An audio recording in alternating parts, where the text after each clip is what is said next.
The Force had always bound the galaxy together, threading through stars, minds, and destinies like an unseen current. But even the Force had limits. It did not naturally cross the void between universes. It did not wander into realities unshaped by midi-chlorians, unscarred by ancient Jedi-Sith wars. And yet, in the deepest sanctum of the Imperial Palace on Coruscant, Emperor Palpatine had discovered something that should not have existed at all. A wound. Not in space, but in reality itself. The chamber was silent save for the low hum of Sith machinery and the distant traffic of the Ecumenopolis far below. Arcane glyphs glowed faintly along the walls. Ancient runes recovered from worlds erased from Jedi archives. At the center of the room, suspended within a cage of crackling crimson energy, space folded inward upon itself. It did not resemble hyperspace. There were no blue streaks, no navigational vectors. This was darker, thicker. A bruise in the cosmos that pulsed in time with Palpatine's own heartbeat. He stood motionless, hands folded within his robes, yellow eyes reflecting the distortion. To a lesser mind, it would have felt wrong. To a Jedi, unbearable. To a Sith Lord who had spent decades listening to the whispers beneath the Force, it felt like destiny answering him at last. Unlimited, Palpatine murmured, his voice soft with reverence. Truly unlimited. Through the wound, he could feel it, raw emotion on a scale that rivaled galactic war. Rage without the discipline of the dark side. Fear without the guidance of the light. Ambition unchecked by ancient orders. Entire civilizations where beings wielded godlike power, yet clung to the illusion of moral restraint. A universe rich, chaotic, unclaimed. A universe without Sith. The Force responded eagerly. Tendrils of darkness reached through the tear, testing, tasting. The resistance was negligible. This reality had no natural defense against the Force because it had never needed one. Its champions drew power from radiation, from magic, from cosmic anomalies. But none of them understood what it meant to have their very will contested by something older than their stars. Palpatine smiled. The wound widened. The arrival was not marked by fire or thunder. On Earth, instruments across the globe recorded nothing more than a momentary fluctuation. Gravity bending for a fraction of a second, electromagnetic fields spiking and then stabilizing. Satellites recalibrated. Astronomers frowned at their screens. Somewhere in the Himalayas, a sorcerer felt a sudden chill crawl down his spine and turned toward the sky, heart racing for reasons he could not explain. High above the planet, beyond the orbit of the moon, space folded. A dagger-shaped Imperial shuttle emerged soundlessly, its hull black as void stone, its presence wrong in ways human language could not articulate. No hyperspace wake. No gamma burst. It simply was an intrusion justified by sheer will. Inside, Palpatine stood behind the cockpit, Darth Vader looming at his side like a living monument to fear. The viewport revealed a blue and green world alive with motion, conflict, and noise. Wars small and large flickered across Palpatine's awareness. Political rivalries, criminal empires, superhuman clashes that erupted and vanished like sparks.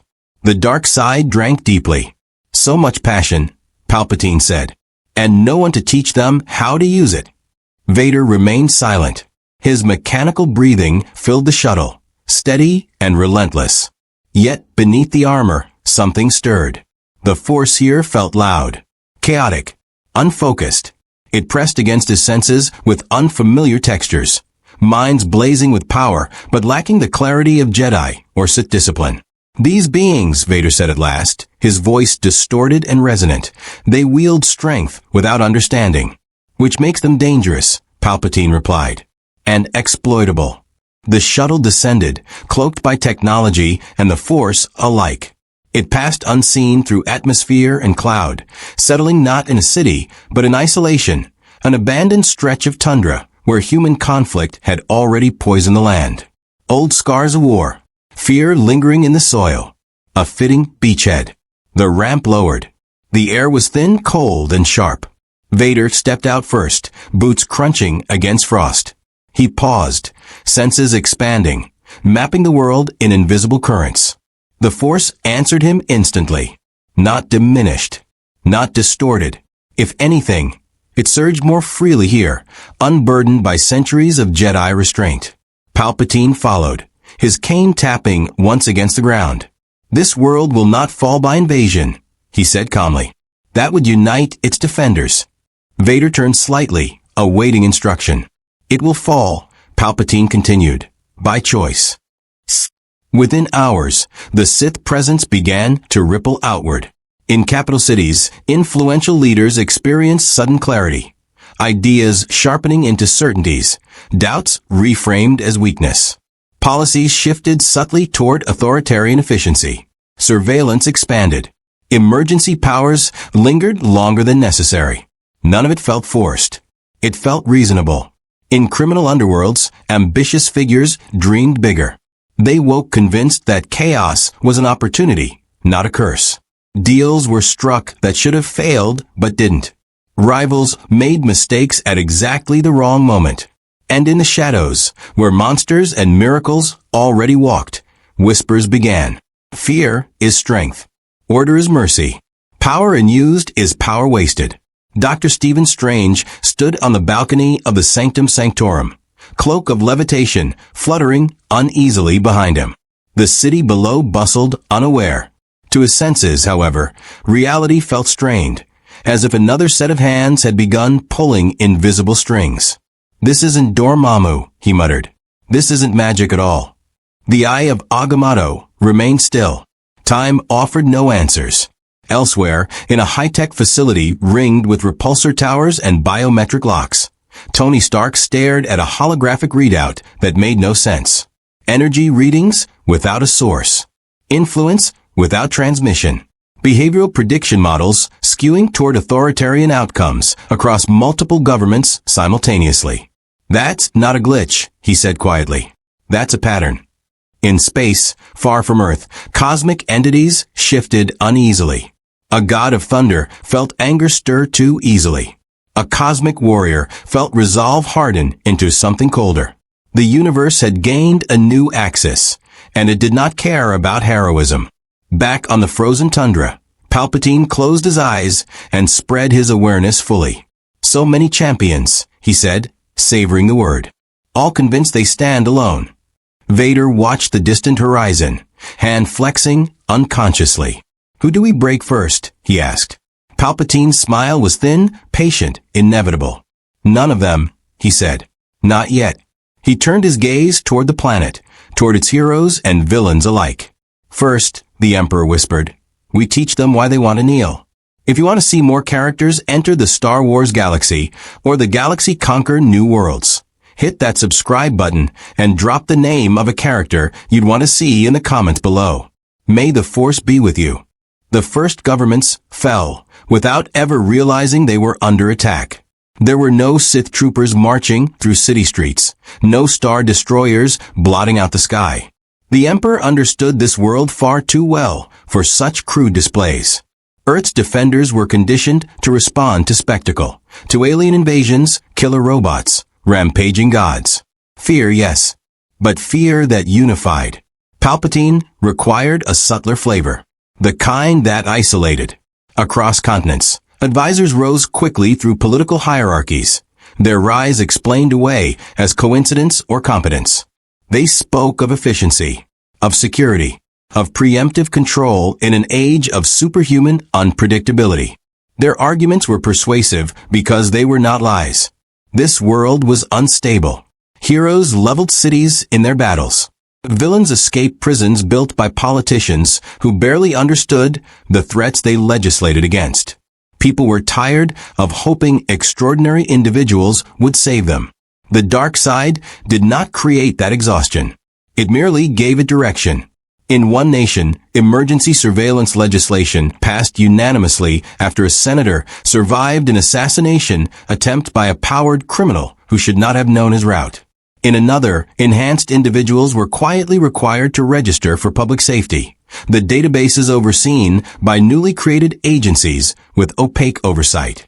Each move was rational, each was temporary, and each was nudged forward by unseen pressure, subtle compulsions woven into moments of doubt, Sleepless nights amplified into certainty. Palpatine never dominated minds outright. That was inefficient. He sharpened what was already there. Fear, he explained to Vader as they observed the planet through layered holoprojections, is most powerful when the victim believes it is their own idea. Vader stood with arms crossed, the holograms reflecting faintly off his mask. He had spent years enforcing Imperial will through terror. Here, he sensed a different battlefield. No clear front lines. No singular enemy to crush. And the heroes? Vader asked. They will resist. Yes, Palpatine said with satisfaction, which will make them responsible for what follows. The Avengers noticed the shift within days. Natasha Romanoff was the first to voice it aloud. In a secure briefing room, she laid out a series of intercepted communications and intelligence leaks that should not have connected, but did. Someone's coordinating global response to enhanced activity, she said. Not publicly. Quietly. They're learning from our battles faster than anyone should. Steve Rogers frowned. Governments adapt. That's not new. This is different, Natasha replied. They're predicting us. Not tactically, psychologically. Tony Stark leaned back in his chair, jaw tight. I've been seeing the same thing in the data. It's like the world's decided we're the problem, all at once. Bruce Banner folded his hands, eyes distant. Public sentiment doesn't swing that cleanly. Thor, arms crossed like a carved statue, felt something else entirely. Midgard's people are afraid, he said slowly. But so am I. They turned to him. The storms answer me too easily, Thor continued. My anger feels closer, sharper, as if something encourages it. Before anyone could respond, alarm sounded. A live feed snapped into place, footage from Eastern Europe. A powered skirmish had escalated into a full military engagement. Tanks, drones, civilians fleeing as energy blasts tore through buildings. And there it is, Tony muttered. Escalation. Darth Vader arrived first. He did not announce himself. He did not need to. The battlefield froze when the air itself seemed to compress, an invisible weight bearing down on every living thing. Soldiers dropped their weapons, clutching their heads as instinct screamed at them to flee. Villains mid-rampage faltered, rage warping into something colder and more personal. Then he stepped forward, cloak billowing despite the still air. Blaster fire erupted almost immediately. It died just as fast. Vader did not deflect the shots, so much as stop them. Red bolts hung suspended before him, trembling, before collapsing into harmless sparks. He raised one hand, and a tank crumpled inward, metal screaming as if alive. The powered individuals attacked next. Strength, energy, projection, speed. All impressive by local standards. None of it mattered. Vader advanced relentlessly, each step deliberate. A speedster found himself abruptly airborne, slammed into the ground by telekinetic force. An energy wielder screamed as his own power was twisted back against him, not reflected but redirected, guided by a will older and stronger than his own. Vader did not kill them. He ended them. Knees buckled. Weapons failed. Confidence shattered. You are undisciplined, Vader said, voice echoing across the ruined street. Your power serves nothing. The surviving combatants fled. Military forces withdrew under orders that made no sense to their commanders, but felt suddenly urgent. Within minutes, the battlefield was silent. Vader stood alone amid the wreckage, the force rippling outward from him like heat. High above, unseen, Palpatine observed through the force with quiet approval. Not conquest. Demonstration. The footage spread despite every attempt to contain it. A towering black figure dismantling enhanced threats with contemptuous ease. No flashy theatrics. No speeches. Just absolute dominance.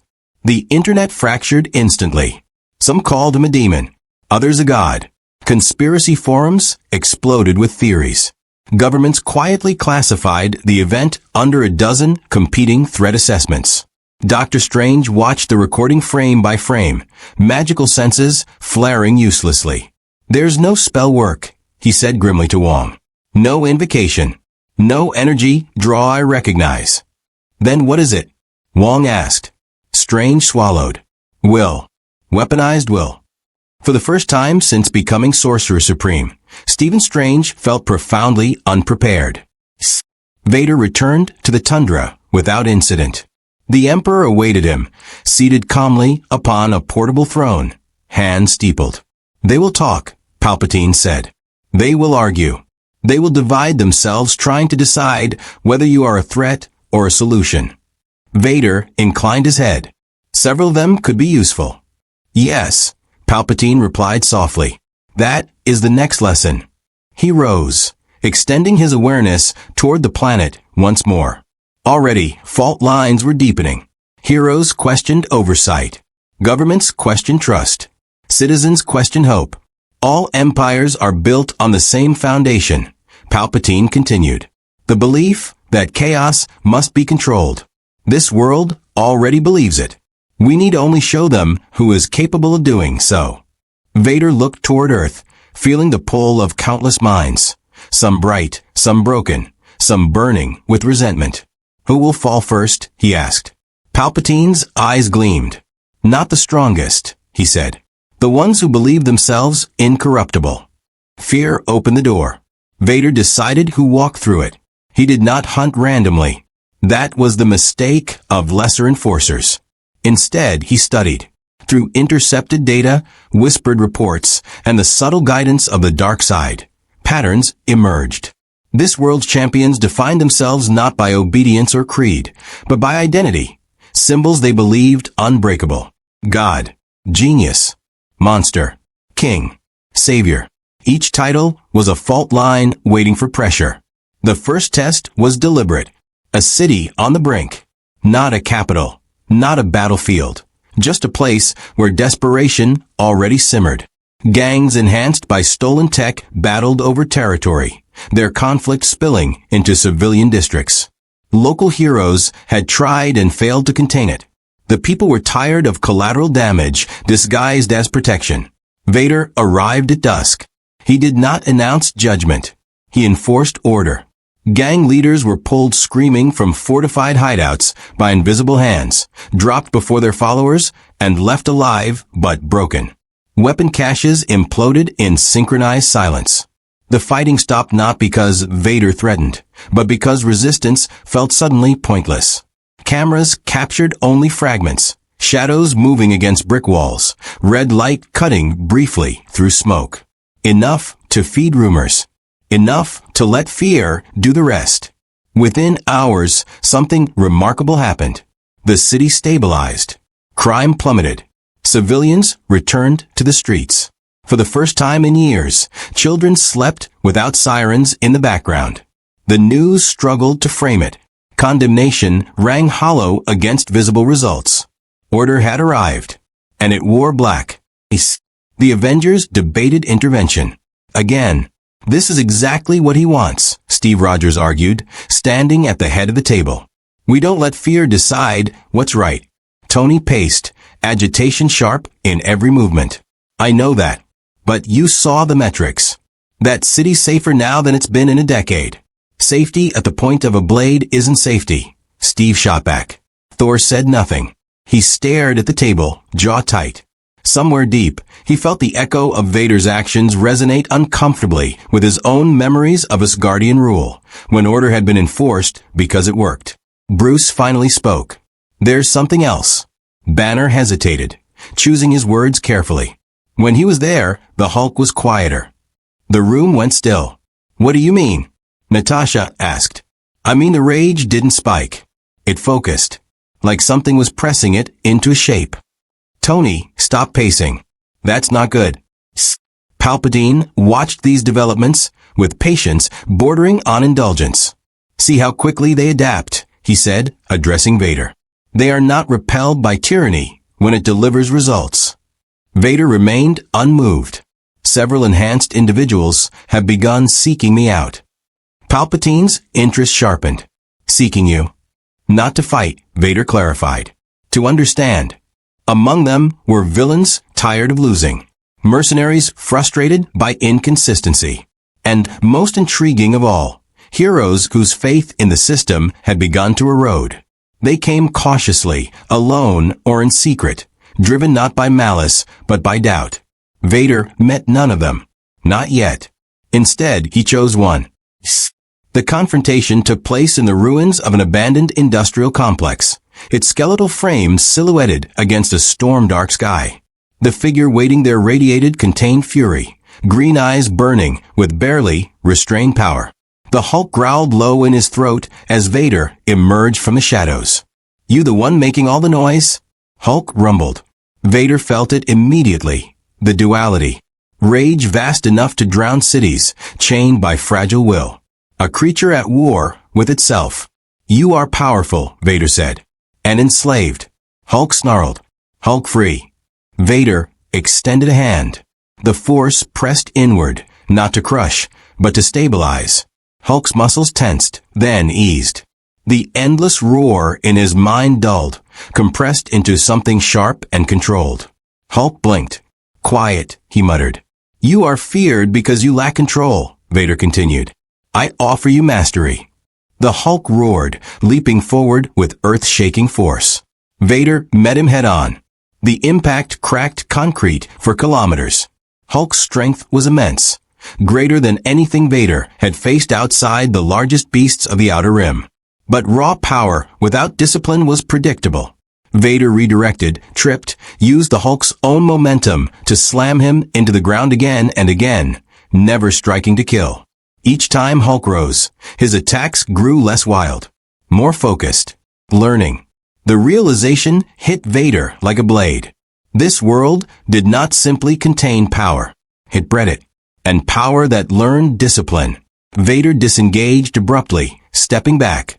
"You could be unstoppable," he said. "Instead, you are caged by your other self." Hulk panted, confusion warring with rage. "Banner weak," he growled. "Banner is afraid," Vader corrected. "As are you." He turned away. "Consider who you are when fear no longer controls you." With that, Vader vanished into the storm, leaving Hulk alone with a terrifying thought. What if the monster didn't have to be? The consequences rippled immediately. Bruce Banner woke hours later with no memory of how the transformation had ended, and a lingering sense of calm that terrified him more than rage ever had. Doctor Strange felt a tremor ripple through the mystical lattice of Earth, not a spell cast, but a will asserted over another's inner chaos. Thor clenched his fists as dreams of conquest and order crept into his sleep uninvited. And across the world, in hidden rooms and silent moments, people began asking the same forbidden question. If the Sith could bring order without apology, if fear could be controlled instead of denied, then what exactly were the heroes protecting? High above it all, Emperor Palpatine smiled. "Fear," he whispered to the darkness, "is only the beginning." Power did not corrupt on its own. That was the lie heroes told themselves. Corruption required context, a moment when the old answers failed, and something darker offered clarity instead of comfort. Palpatine understood this better than any being alive. So he stopped pushing events forward and allowed the Marvel Universe to do what it had always done best. It fractured. The first open break came not through violence, but policy. Enhanced registration acts expanded quietly across continents, rebranded as cooperation initiatives. Governments cited the black armored enforcer as proof that unchecked power invited catastrophe. One being, they argued, nearly subdued an entire city alone. What happens when there are hundreds? Protests erupted. Heroes intervened. Clashes escalated. Every confrontation reinforced the same message. Extraordinary power created extraordinary instability. Palpatine did not need to silence heroes. He let them speak. The first hero to cross the line did not do so in secret. He did it out of exhaustion. T'Challa, king of Wakanda, stood beneath the ancestral sky as visions of past rulers watched him in silence.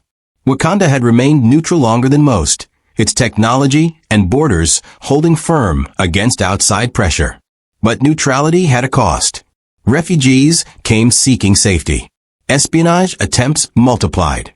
The world looked to Wakanda not as a sanctuary, but as a weapon, yet unsheathed. When Vader requested an audience, Chala refused. When Palpatine spoke directly into his mind, bypassing guards, rituals, and defenses, the king listened. You protect your people, the Emperor's voice purred. Yet the world burns around you.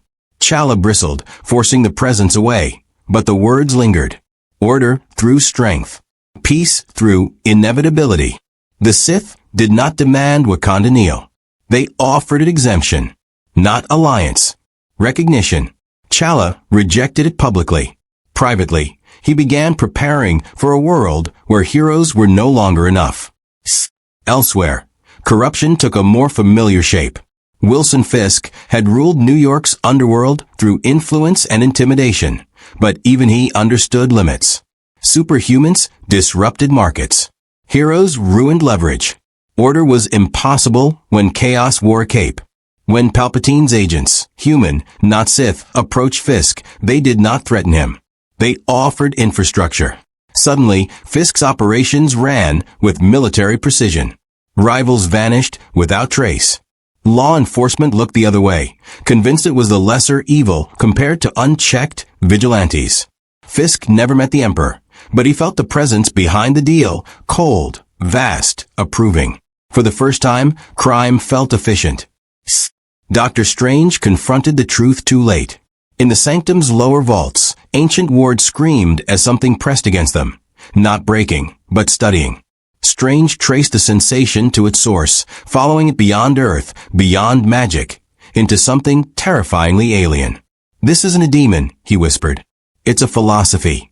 The Force resisted containment because it was not energy.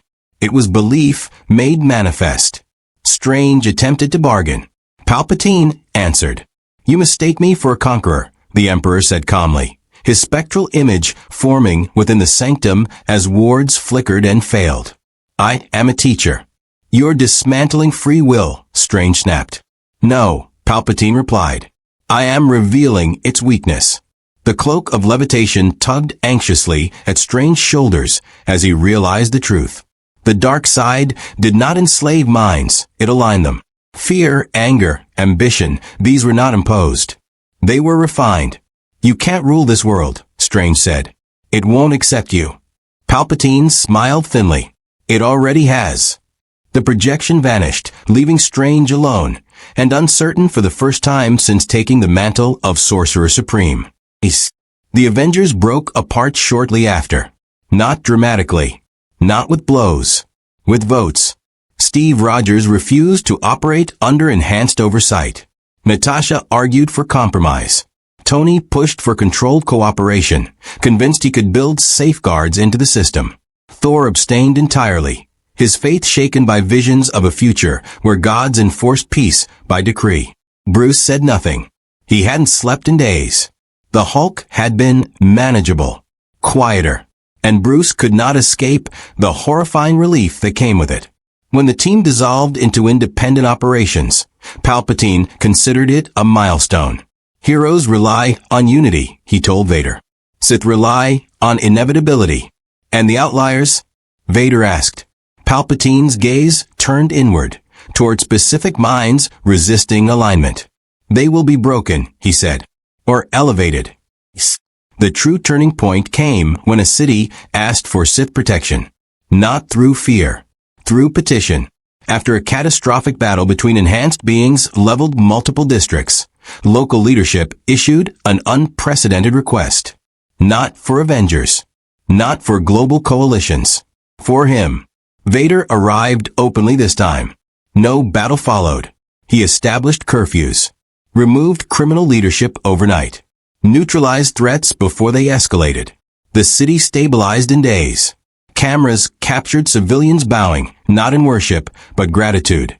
Across the world, other cities watched. And wondered. High above Earth, Palpatine felt the dark side surge, not violently, but deeply. Roots sinking into fertile soil. This universe, he mused, was never meant to be saved.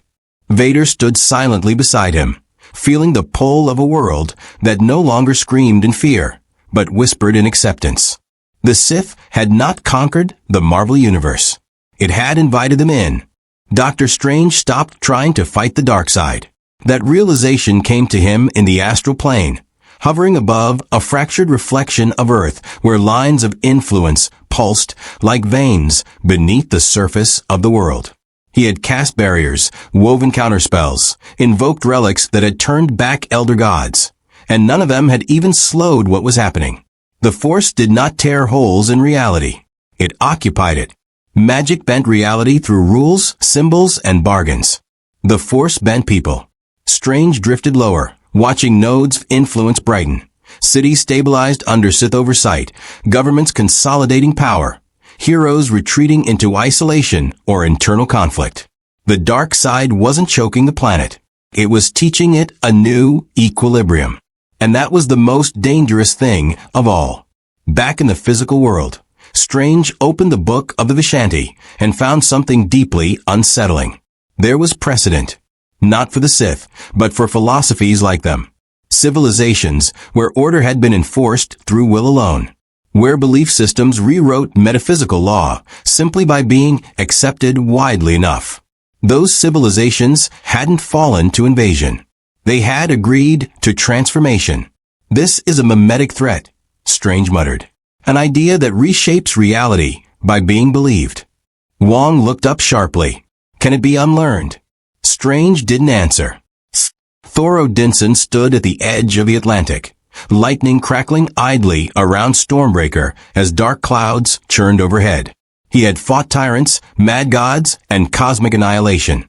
None of them had unsettled him like this, because the Sith did not challenge his strength. They challenged his authority.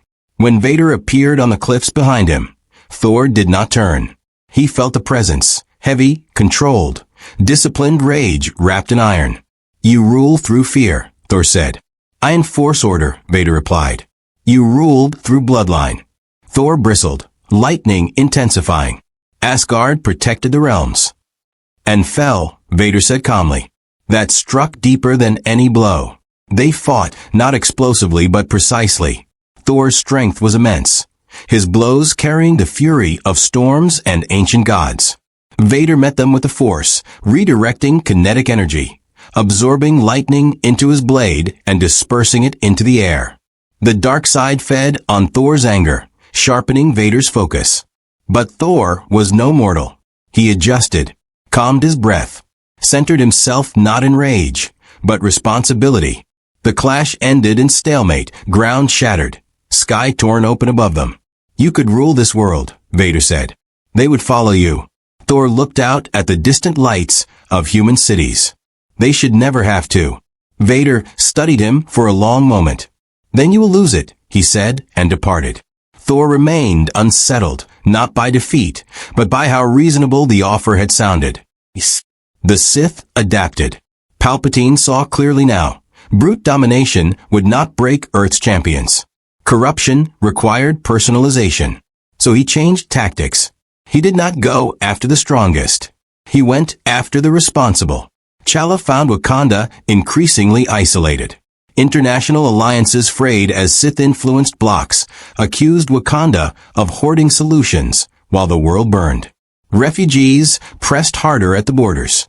Vibranium theft attempts escalated. Every choice the king made saved one group at the expense of another.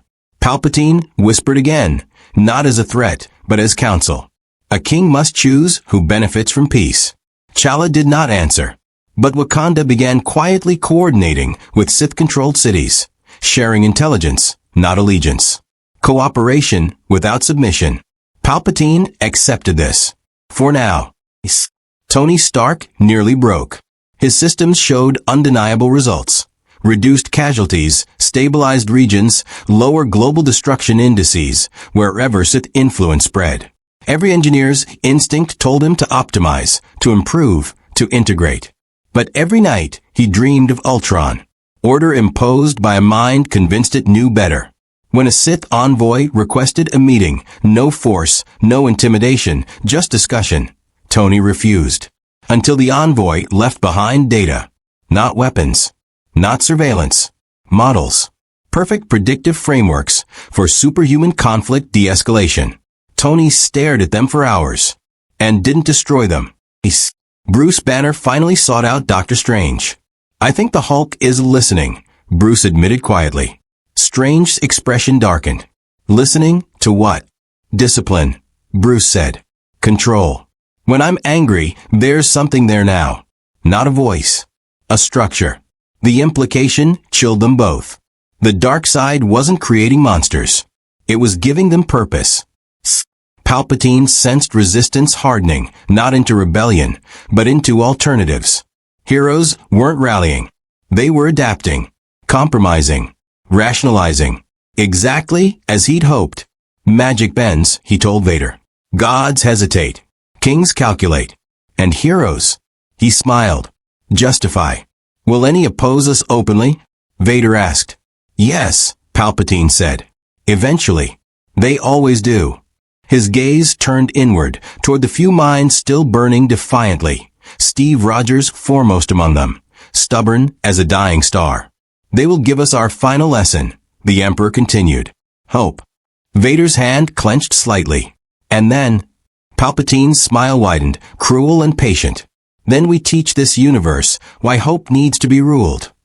Gods could bleed. That truth had defined Thor Odinson's life since the fall of Asgard.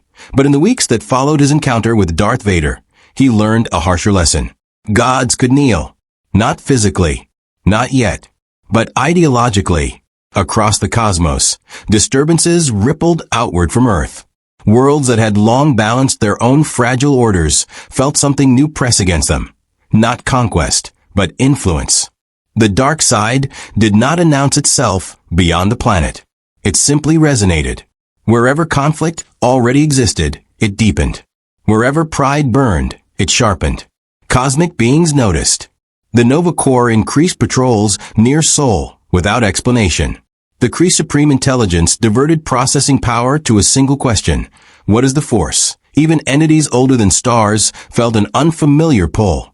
Anger that felt easier to access. Certainty that came without reflection. On Earth, Thor began to see the pattern the Sith intended. Cities under Sith protection did not worship Vader or Palpatine. They institutionalized obedience. Curfews were accepted. Surveillance normalized. Powered activity diminished, not through prohibition, but through social pressure. Heroes were no longer celebrated. They were audited. "This is not fear," Thor said to Carol Danvers as they hovered above a glowing coastline at dusk. "This is resignation." Carol crossed her arms. "People are tired of living between disasters. And so they trade freedom for quiet," Thor replied. "I have seen this before." Carol looked at him sharply. "Asgard." Thor did not answer. The Avengers' absence left a vacuum, and the Sith filled it with structure. Task forces formed, joint human-led. Sith-advised response units equipped with predictive models that bordered on precognition. They didn't replace heroes. They constrained them. If a powered individual acted outside sanctioned parameters, Vader arrived, not to kill, but to correct. The message was unmistakable. Power must answer to will. Bruce Banner witnessed it firsthand. In Johannesburg, a gamma-enhanced mercenary lost control mid-mission. Hulk emerged instinctively, rage rising, then stopping. The familiar chaos didn't come. Instead, there was focus. Hulk subdued the threat quickly, efficiently, with minimal destruction. The crowd applauded. Bruce felt sick. Because for the first time, Hulk hadn't been afraid. He'd been obedient. Palpatine watched Bruce Banner with growing interest. A being of infinite rage, he mused, tamed by fear of himself. Could he be trained? Vader asked. Eventually, Palpatine replied. But he is not ready. The Emperor's attention shifted toward a far brighter presence. Thor. Gods, Palpatine said softly, make the best examples. Their second meeting was not a battle. It was a conversation. Thor stood within the ruins of a centuries-old church, lightning dimmed, Stormbreaker resting against stone. Vader entered alone, helmet gleaming in candlelight. You did not come to fight, Thor said. No, Vader agreed. I came to ask why you resist. Thor's jaw tightened. Because this is not order. It is control. Is there a difference? Vader asked. Thor gestured outward. Mortals choose their path. They stumble, yes, but they rise stronger. And how many die while they learn? Vader countered. How many worlds burn because gods hesitate? Thor faltered. Vader stepped closer, presence pressing like gravity. You could enforce peace across this world, Vader said. Not as a tyrant, but as a guardian beyond question. Thor felt the temptation surge, not rage, but certainty. A universe where no child feared invasion, where no villain rose unchecked, where gods decided. For a heartbeat, he saw it, and nearly accepted. No, Thor said at last, voice heavy. I will not rule them. Vader inclined his head slightly. Then others will. Elsewhere, Tony Stark crossed a line he swore he wouldn't. He integrated the Sith predictive models. Not fully, not officially, just enough to test. The results were horrifyingly effective. Conflicts neutralized before escalation. Collateral damage reduced to near zero. Heroes guided subtly away from catastrophic outcomes. Tony stared at the projections long into the night. This works, he whispered, and hated himself for thinking it. Doctor Strange felt the dark side press closer to something critical. Not the Avengers. Not governments. The cosmic balance. The Force was beginning to synchronize with this universe's metaphysical layers. Not replacing them, but coexisting. Strengthening where passion ran hot. If left unchecked, it would become permanent. This isn't an invasion anymore, Strange told Wong grimly. It's a conversion. Can we stop it? Wong asked. Strange closed his eyes. Yes, he said, but only by proving the Sith wrong. Palpatine sensed the shift immediately. Resistance was consolidating, not around rebellion, but principle. A few figures still refused to compromise. Still believed choice mattered more than outcome. Good, the Emperor said softly. They will make excellent examples. He turned toward Vader. Prepare the next demonstration, Palpatine ordered. Something public. Something undeniable. Vader bowed. And if the gods intervene, he asked. Palpatine's smile was thin and absolute. Then the universe will watch them decide whether they kneel or break. The demonstration was inevitable. Not because the Sith sought glory, but because the world demanded proof. Order could not exist as rumor or whispered speculation. It had to be seen. And nowhere in the Marvel Universe symbolized chaos more vividly than New York City. A hub of superheroes, villains, disaster, and relentless reinvention. If the Sith could impose discipline here, the message would reverberate across continents, through governments, and into the minds of gods and mortals alike. The timing was deliberate. At dawn, Manhattan became the stage. Enhanced mercenaries augmented criminals and rogue experiments, gamma-chart soldiers, stolen Stark drones, and reality-warping manipulators coordinated attacks with almost surgical precision, designed to challenge every branch of human and superhuman defense simultaneously. The chaos was palpable. Buildings shattered under misdirected blasts, civilians ran screaming through the streets, and the first responders scrambled under the burden of overwhelming force. Palpatine had allowed this, not as a conquest, but as a teaching. Fear, he knew, was most effective when the subject believed they were acting of their own accord. By engineering the crisis, and then restraining his agents, he allowed the world to feel the suffocating weight of disorder, and then to witness the solution. Then the sky darkened. Not with a star destroyer, not with alien vessels, but with a shadow, triangular, absolute. Vader descended, cape snapping in the wind, boots striking steel beams, force compressing air with every step. The city paused, both physically and psychologically. Blaster fire froze midair. Energy blasts curved unpredictably, redirected by unseen hands. Tanks toppled without collision, their barrels bent into the street as if guided by an invisible master. Chaos became impossible. Vader moved through the battlefield like a surgeon, precision over power. Drones disintegrated silently. Rogue enhancers screamed as their own attacks recoiled against them, absorbed and nullified by telekinetic pressure. Gamma-powered mercenaries found their immense strength redirected, slamming them into the ground with perfect control. And the most dangerous villains, the manipulative, cunning ones who thrived on fear, were subdued without a blow delivered to kill. It was horrifying. Not for the civilians, they cheered, but for the heroes. Steve Rogers arrived too late, shield in hand, heart pounding as he entered the aftermath. The streets were quiet, unnaturally so. Civilians clutched one another, in awe rather than terror. Buildings remained intact. Fires smoldered, easily contained. Police and emergency crews operated with unprecedented efficiency, guided by some invisible hand of discipline. "This isn't right," Steve muttered. "It's too perfect." Natasha Romanoff stood beside him, her gaze hard and calculating. "It works," she said simply. "You saw what happened. No one died unnecessarily." "That doesn't make it just," Steve replied, jaw tight. "Fear isn't peace. It's obedience," Natasha corrected. "And obedience is easier than understanding." From above, Tony Stark watched the broadcast in stark disbelief. The predictive models he had devised could not anticipate the full scale of Vader's efficiency. Data flickered across his consoles like feverish ghosts, losses minimized, chaos neutralized, maximum structural preservation achieved. He clenched his fists. "This is insane," he muttered. "We can't compete with that." Bruce Banner, quiet as always, didn't speak. Yet in his chest, the Hulk's presence pulsed with a strange, unfamiliar calm.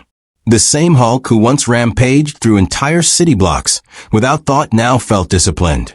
A framework of order had pressed against his rage. Not violently, but inexorably. Banner shivered. Even in control, there was a creeping unease. The heroes weren't powerless, not physically. But psychologically, they were being redefined. Every instinct to intervene, to fight, to protect their identities was being challenged. Dr. Strange arrived last, entering Manhattan through the astral plane.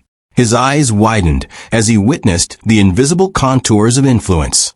The dark side had embedded itself deeply, not destructively, but structurally.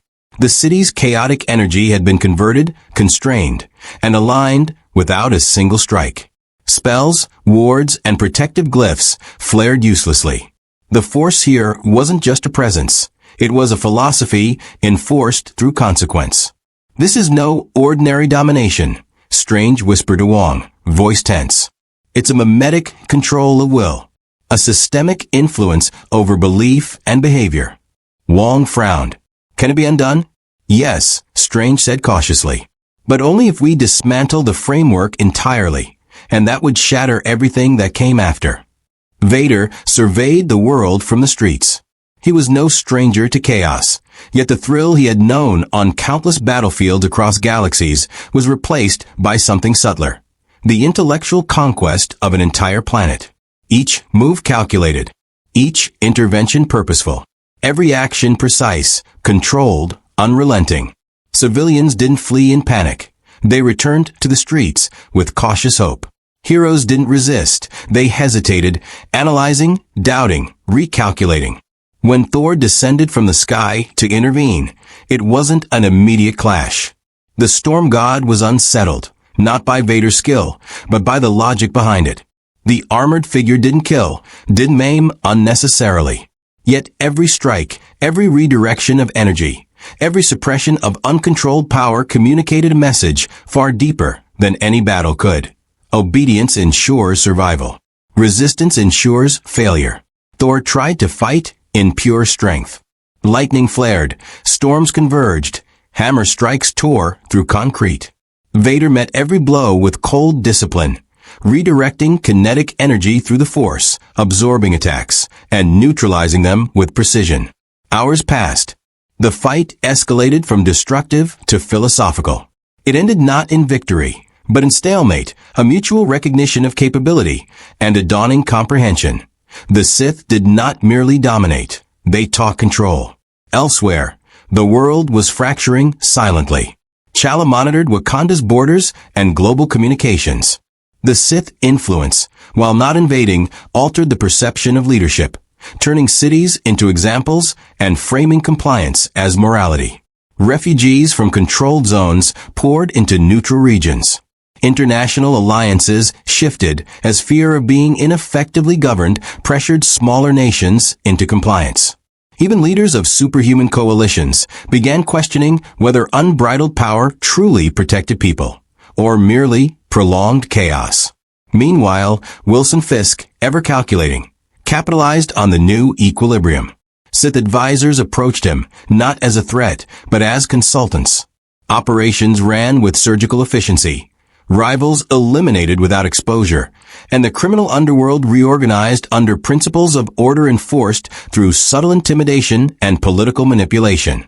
Fisk's empire thrived in this new system, gaining legitimacy without capitulation. Tony Stark, separated from the Avengers, quietly integrated predictive Sith models into his own systems. He rationalized it as a temporary measure, a test, but every simulation demonstrated terrifying efficiency. Potential catastrophes neutralized before escalation.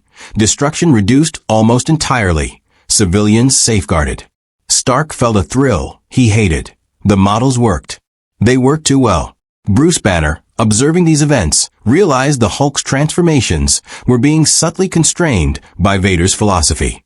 Rage had become a tool, controlled by an external will. Hulk no longer acted entirely on instinct. He was learning discipline, and Bruce wondered, with a cold clarity, if the same method could eventually be applied to every superpowered being on Earth. Doctor Strange, perceiving the metaphysical patterns, recognized the looming danger.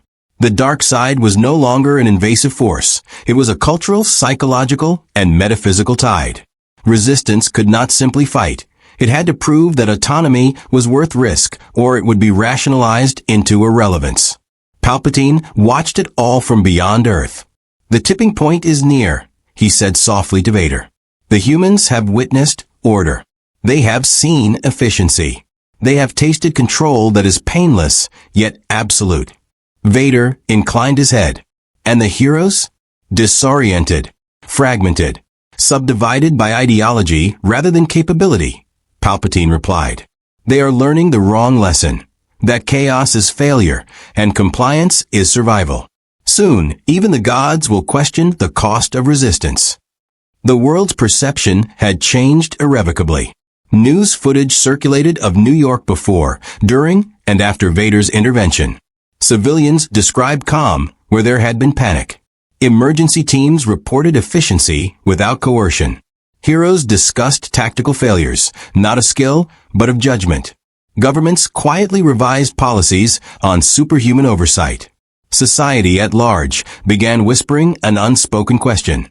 If absolute order can prevent destruction, why resist? Even the cosmic observers could not ignore it. Galaxies far beyond Earth's understanding shifted subtly as the Force extended influence, nudging probability in favor of control rather than chaos. Entities older than stars felt the pull of a discipline that could reshape entire worlds, not through annihilation, but through persuasion, demonstration, and undeniable results. The Sith had not destroyed heroism. They had made it obsolete. And the heroes, gods, and mortals who still resisted were forced into stark choices. Fight a new paradigm of authority, or watch it cement itself quietly across every corner of their world. Palpatine's voice, projected subtly into every mind sensitive to fear, hope, or conviction, echoed the inevitable. Even gods answer to order. The world braced itself for what came next, though no one fully understood the magnitude of the shift that had already taken root. Manhattan had survived its demonstration with minimal casualties, yet the implications rippled far beyond its borders. Governments recalibrated their policies overnight, implementing strict oversight of enhanced individuals under the guise of public safety. Superpowered heroes, once symbols of freedom and hope, were now subjects of suspicion, not because they were weak, but because they could no longer operate outside the shadow of an unseen, inevitable order. Steve Rogers convened what remained of the Avengers in a secret, heavily shielded complex beneath the ruins of Stark Tower. The mood was grim, the air thick with exhaustion and doubt. Every member bore the psychological weight of Manhattan's demonstration. The stark reality was clear. The Sith had not attacked. They had not imposed tyranny in the traditional sense. Yet, through discipline, precision, and the psychological architecture of inevitability, they had instilled compliance, not through fear of death, but through the fear of failure. "We can't fight this like a normal battle," Steve said, pacing. His voice was steady, but carried the tension of someone who had carried the weight of countless lives. "They don't need to kill anyone to control the world. They just show what happens when power is unchecked, and everyone follows the logic of survival. People are starting to accept it.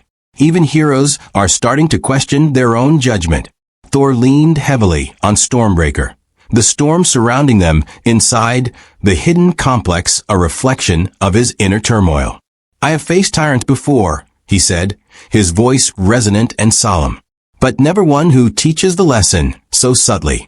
This is different.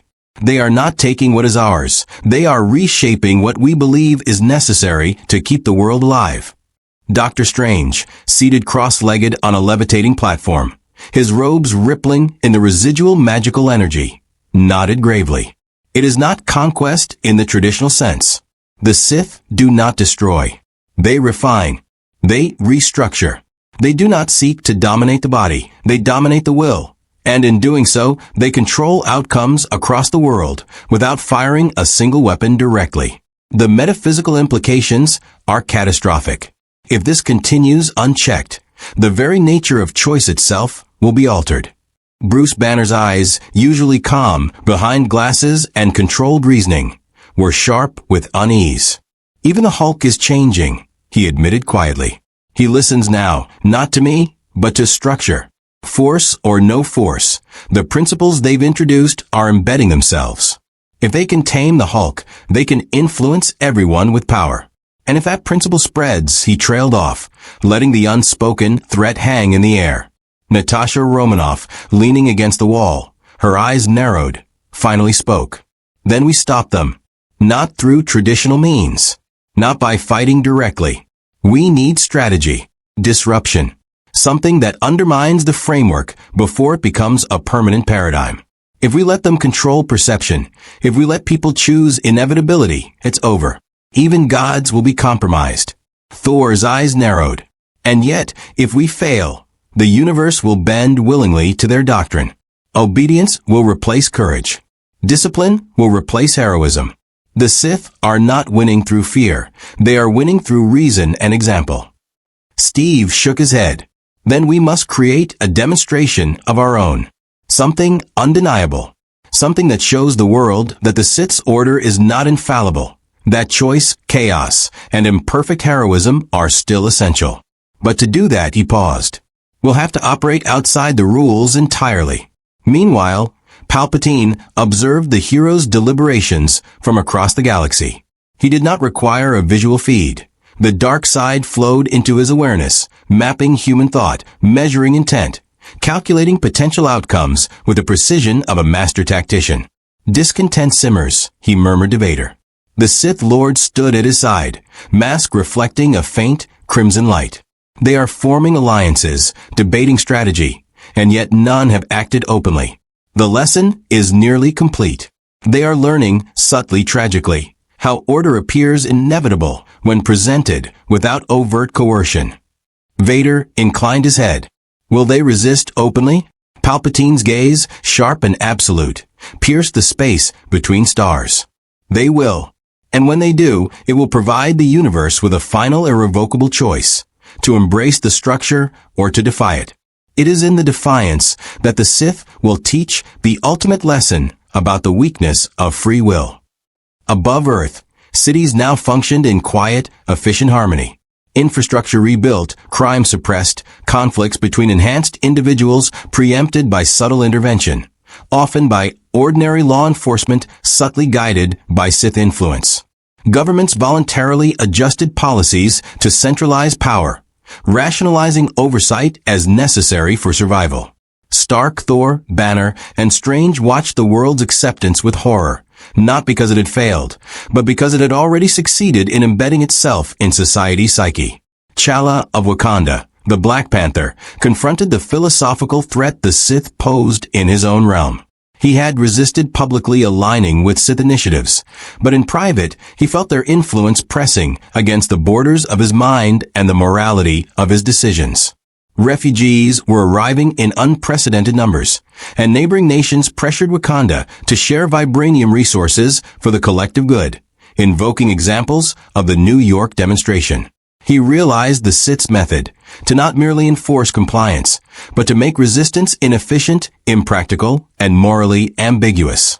Every choice Chala made to maintain autonomy carried consequences elsewhere.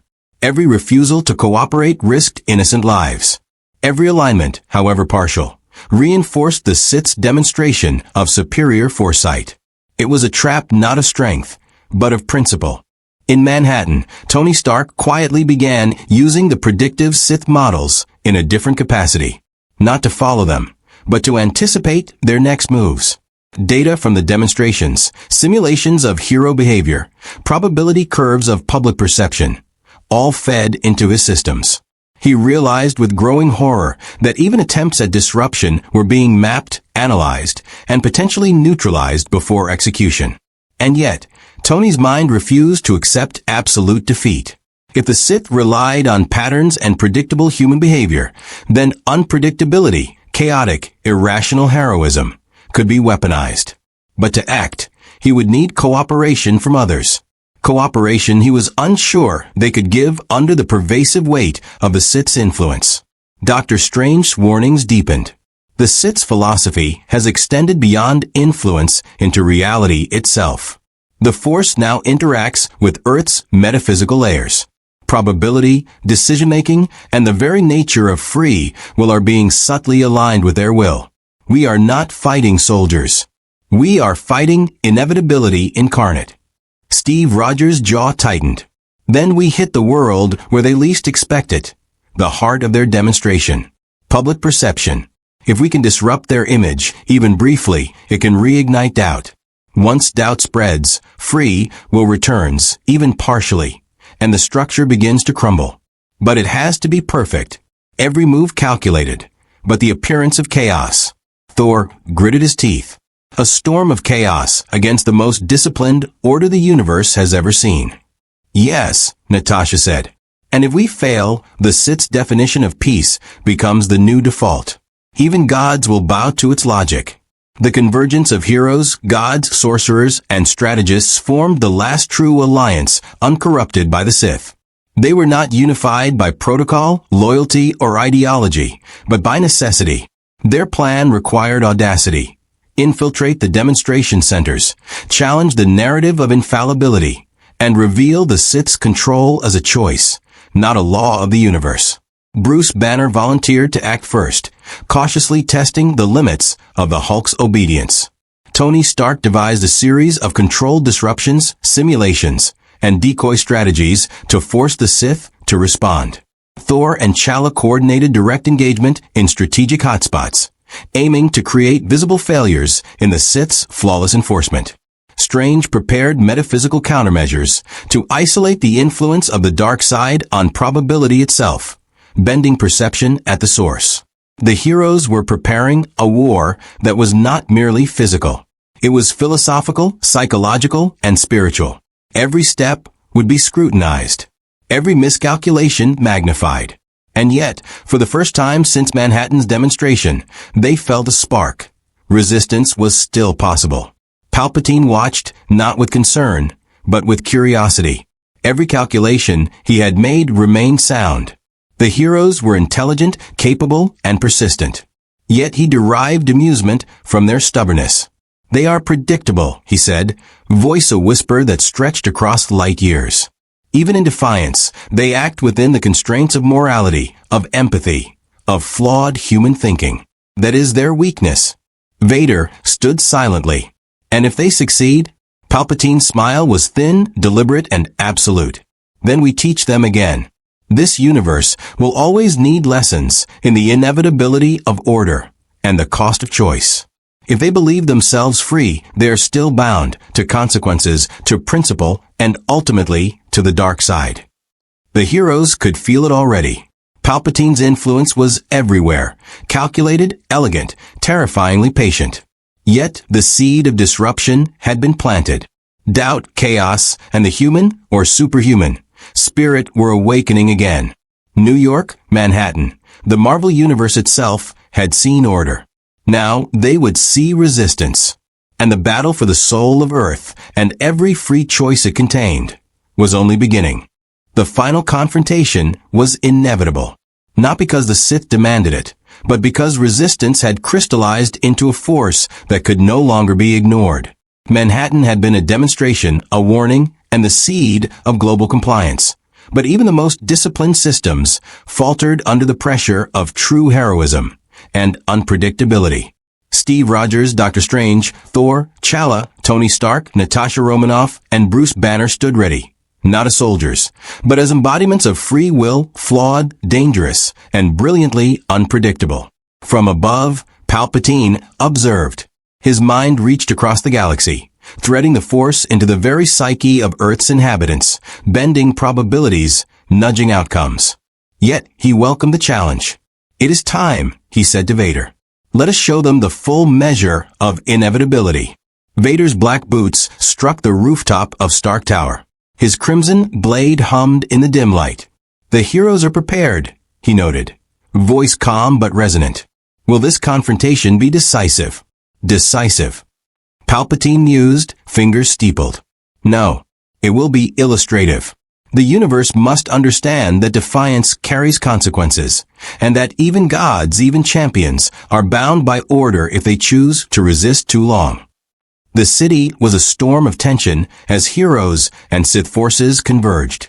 Palpatine's presence manifested subtly at first, manipulating probability, nudging emotions, infusing citizens with subconscious expectation of order. But the true demonstration would be physical.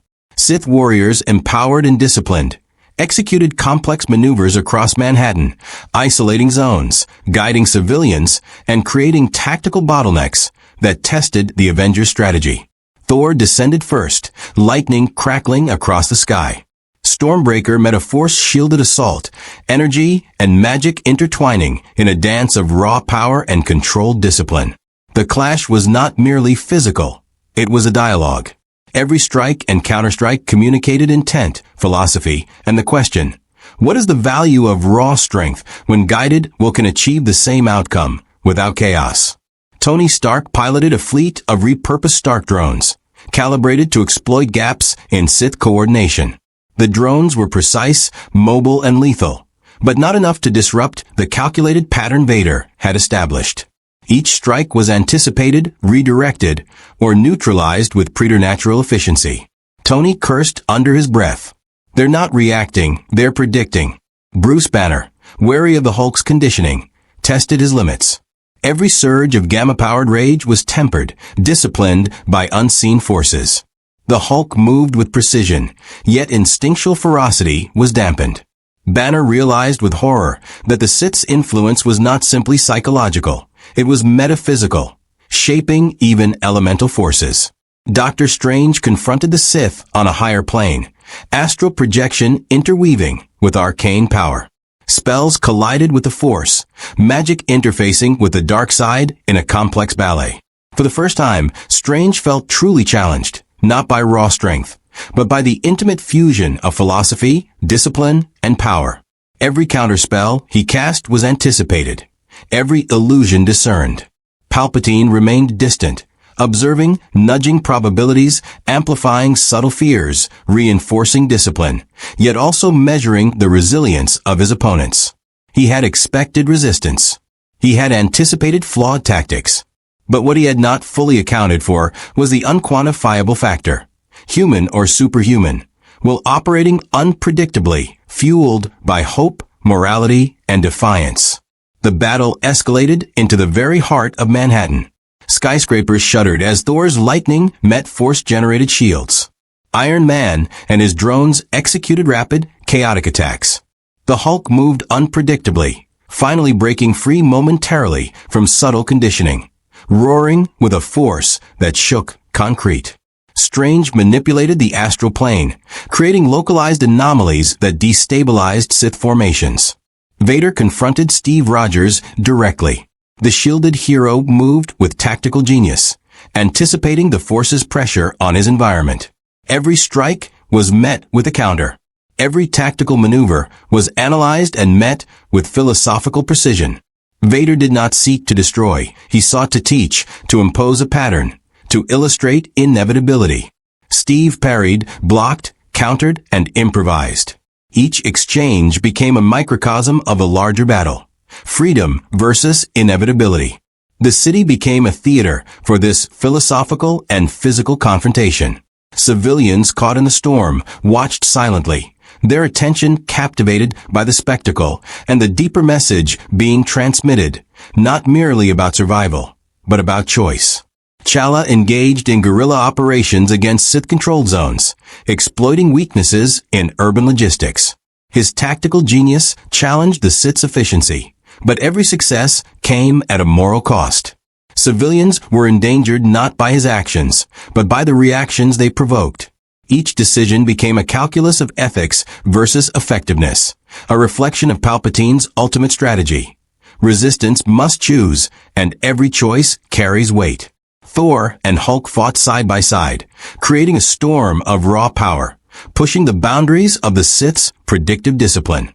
Yet Vader anticipated their synchronization, subtly redirecting energy, disrupting coordination. The battle became an escalating contest of ingenuity versus inevitability. Doctor Strange manipulated temporal and spatial anomalies, attempting to introduce variables that would force the Sith to overextend.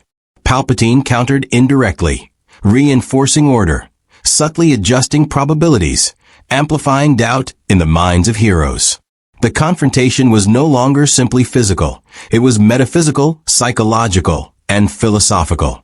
The pivotal moment came when Steve Rogers orchestrated a direct public demonstration.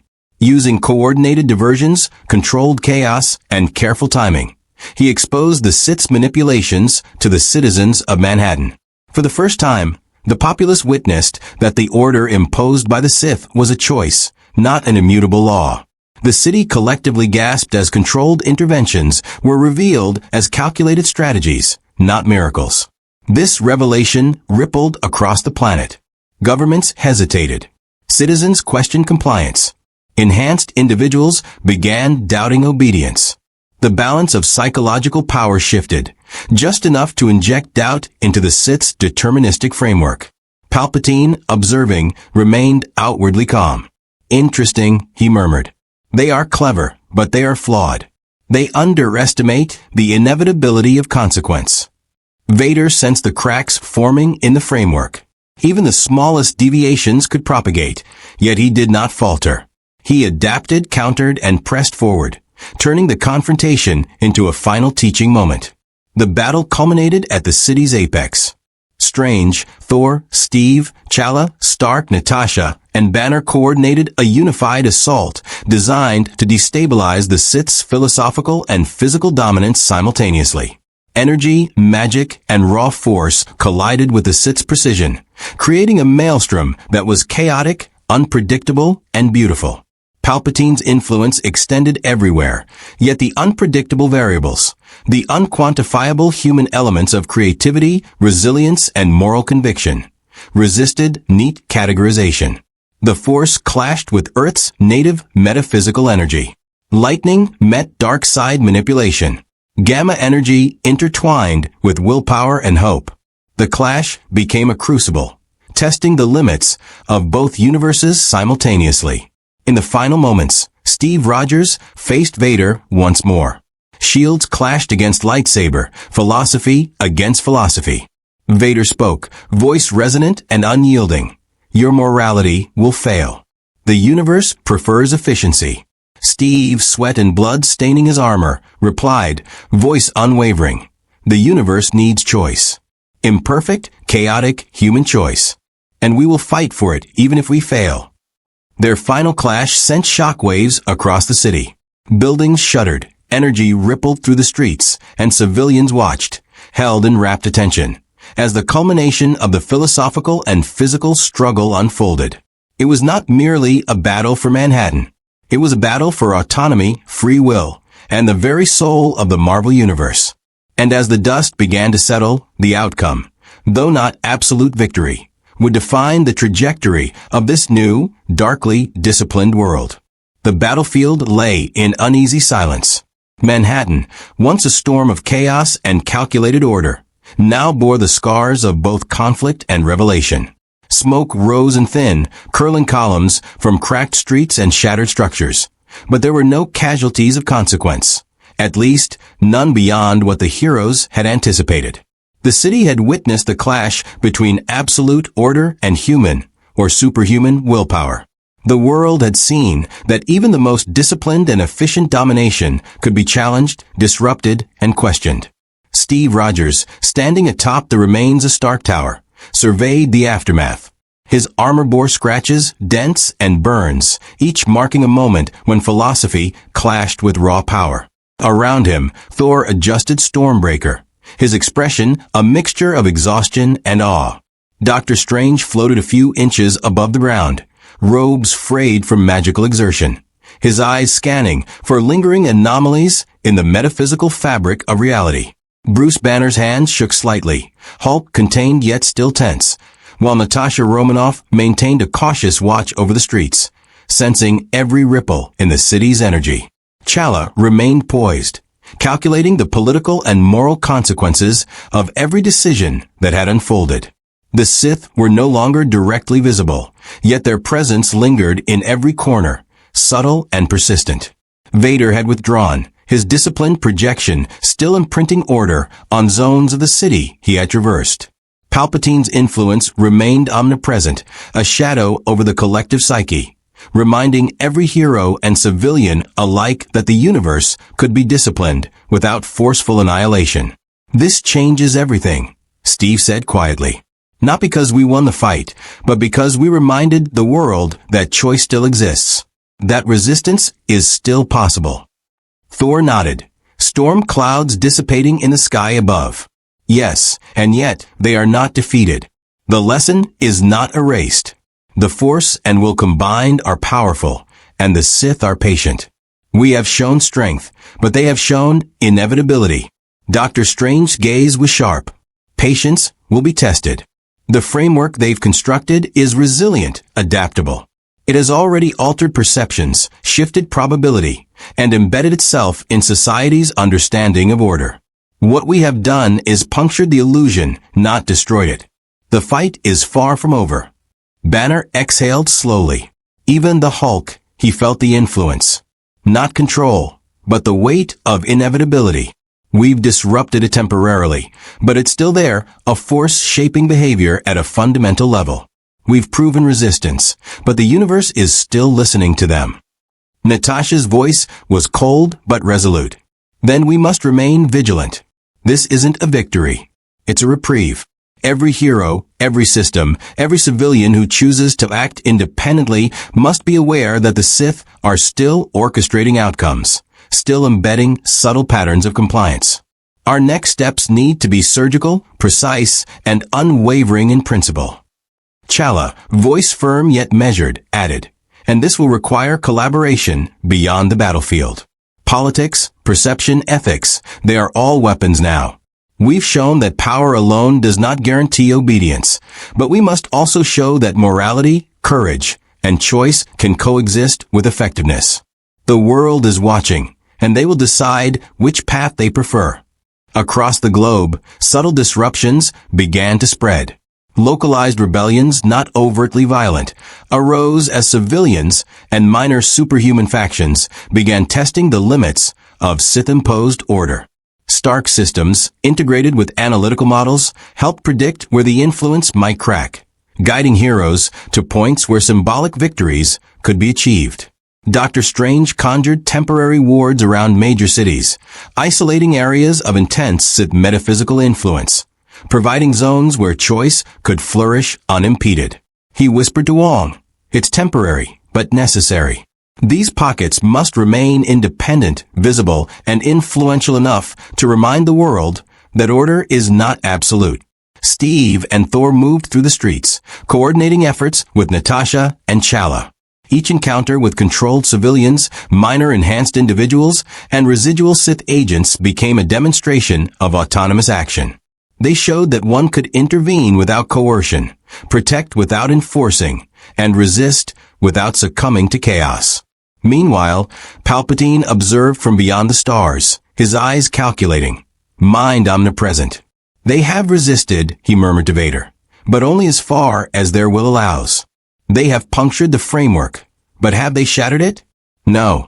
Doubt is a tool, but not yet a weapon. They still act within the constraints of morality, empathy, and flawed judgment. And therein lies their limitation. Vader's response was measured, almost reflective. Even gods must bend to inevitability. And yet their defiance is impressive. Palpatine's smile was thin and deliberate. Impressive, yes. But fleeting. Every act of chaos feeds the lesson. Every display of heroism, every moral choice, reinforces the need for order in the grand scheme. The universe will learn eventually that freedom without consequence is fragile, and compliance without coercion is efficient. The Avengers' final coordinated effort focused on the heart of Manhattan. Using controlled disruptions, public demonstrations of autonomy, and strategically timed interventions, they revealed to the world the calculated nature of Sith interventions. Civilians, for the first time, perceived not miracles, but choices carefully managed to maximize compliance. Governments reconsidered policies. Enhanced individuals questioned the framework of obedience. Even minor heroes, who had previously operated within the influence of fear, began acting independently, setting an example for others to follow. Steve Rogers stood at the center of the city, shield raised not as a weapon, but as a symbol of defiance. We fight not just to win battles, but to ensure that choice remains alive, he declared, voice carrying across the streets, transmitted across networks, and recorded for posterity. The Sith have shown what order can do. We show what freedom can endure. Thor's lightning arced overhead. Stark's drones executed precise, but visible maneuvers to disrupt perception. And strange swords provided metaphysical visibility of the cracks in the Sith's influence. Hulk, fully acknowledging his own agency, unleashed controlled chaos in calculated zones, demonstrating the power of unpredictability without harm. Natasha and Chala orchestrated guerrilla operations, simultaneously tactical and symbolic, reinforcing that resistance was possible without senseless destruction. The clash was not one of total victory or defeat. It was a declaration. The Sith could dominate, guide, and predict, but the unquantifiable essence of choice, courage, and flawed morality had endured. Palpatine, observing, nodded faintly. They have survived this moment. That is all. Vader's mask reflected the dim light of the city below. And yet they are changed. Every choice they make now is tempered by what they have seen. The lesson is still ours, even if they believe otherwise.